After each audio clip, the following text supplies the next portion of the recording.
And so I end up marrying this guy. And not my current husband. But I end up marrying this guy, and as we're separating, I found out I'm pregnant again.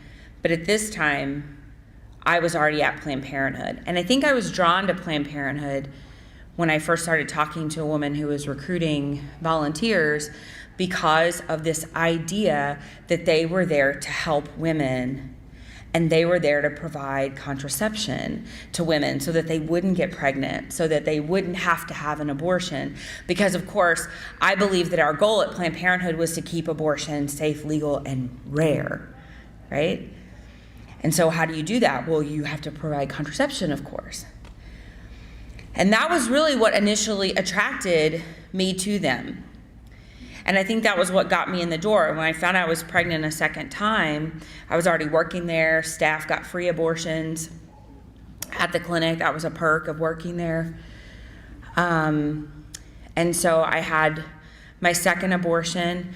And this time, when I was done, because I worked there, I opted for a different form of contraception. I opted for the Depo-Provera injection, which then later, I started getting these debilitating migraines, not knowing what was going on. And then I found out later through a bunch of testing that the Depo-Provera injection had given me a condition called pseudotumor cerebri. And so I will take medication for this for the rest of my life. But even then, that didn't convince me that contraception wasn't right for women.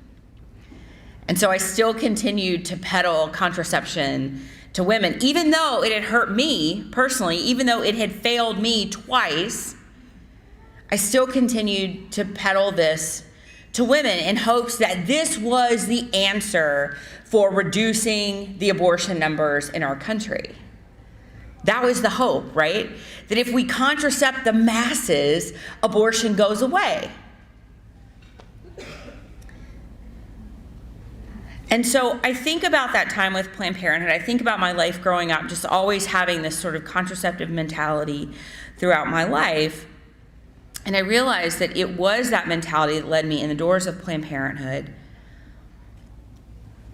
And you know, I ended up leaving Planned Parenthood in 2009. And I remember when I left Planned Parenthood, I went to the Brazos Valley Coalition for Life, which is no more. But when I went to them and told them I want to leave my job, I sat on their floor, and I remember saying, and there's Heather Gardner is here, and she was in the room when I said it, so I actually have a witness. I said to them, I will never be against contraception. I will never be a person that uses an FP, because you know what you call people who use an FP? Parents. So I was like, that will never be me. That will never happen to me.